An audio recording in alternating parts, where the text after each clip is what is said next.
This was my backyard 6 months ago. Nothing was growing. Nothing was really alive. Just dirt, dead grass, and a fence line I'd been ignoring for years. And I decided I wanted to turn this into something that could actually feed us. Not just a garden bed here and there, a real food forest. Fruit trees, berries, herbs, the whole layered system in a space that, 6 months ago, couldn't grow a weed properly. I'm not going to pretend I knew exactly what I was doing when I started. I didn't. But I'm going to show you every stage of it, what actually worked, what failed, and what this space looks like now. So stick around because the difference is going to surprise you. Before we get into it, if you want to follow this whole transformation and everything else growing on this channel, hit subscribe to Roots and Remedies, tap that like button, and turn on the notification bell so you don't miss the next stage. Alright, let's get into it. Before I touched anything, I needed to actually understand what was wrong with this soil. Because nothing grows here isn't a diagnosis, it's a symptom. Turned out the soil here was heavily compacted, probably from years of foot traffic and just nothing being done to it. Compacted soil means roots can't push through, water can't drain properly, and nothing beneficial living underground can survive. Structurally, this yard had been suffocating for years. This is the part nobody shows you, because it's not glamorous. But every single successful transformation starts with an honest diagnosis, not just optimism. So the first real stage was just clearing everything out. Dead grass, debris, years of neglect, all of it had to go before anything new could go in. And I'll be honest, this is the point where it actually looked worse than when I started.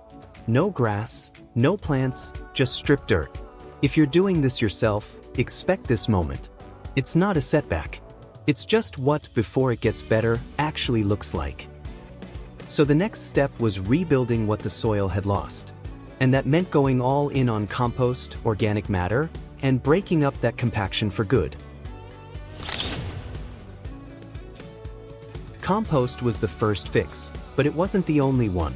Compacted soil needs more than just nutrients dumped on top. It needs structure rebuilt from the ground up.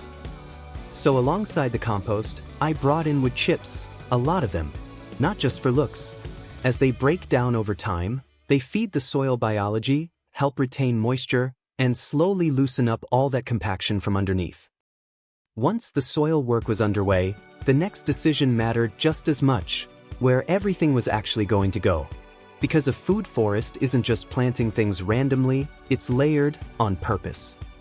The idea behind a food forest is that it mimics how a real forest naturally layers itself. Tall fruit or nut trees on top, forming the canopy. Smaller fruiting shrubs underneath those. Then herbs and perennial vegetables closer to the ground. And finally, a ground cover layer that protects the soil and keeps weeds from taking back over.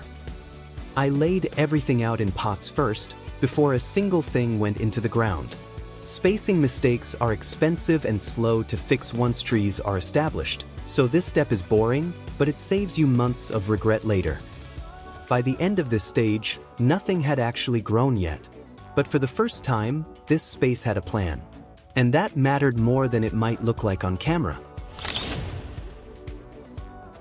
This was the moment it finally started feeling real.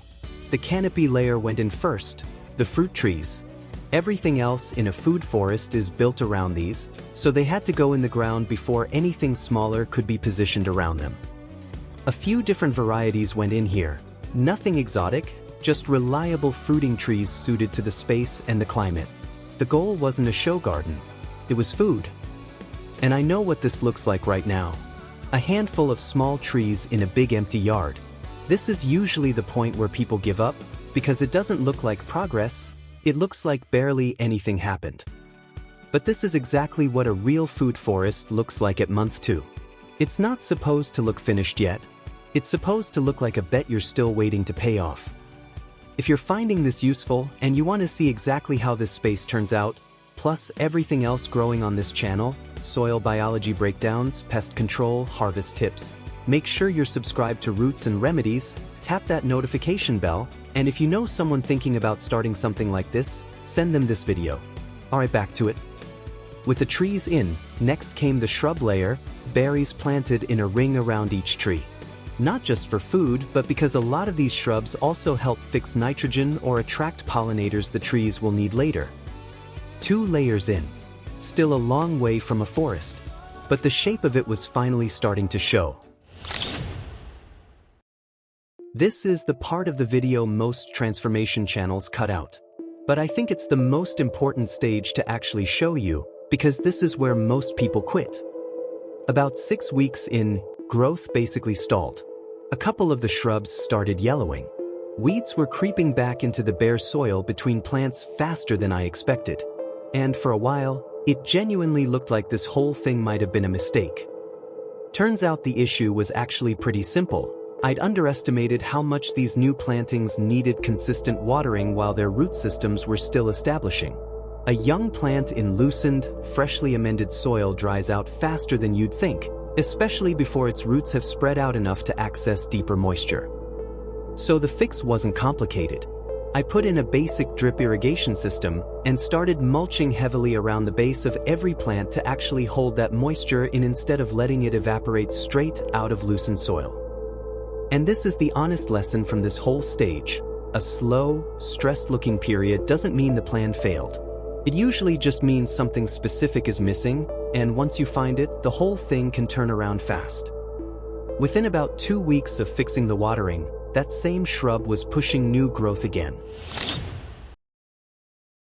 Once the watering and mulching were sorted, everything changed.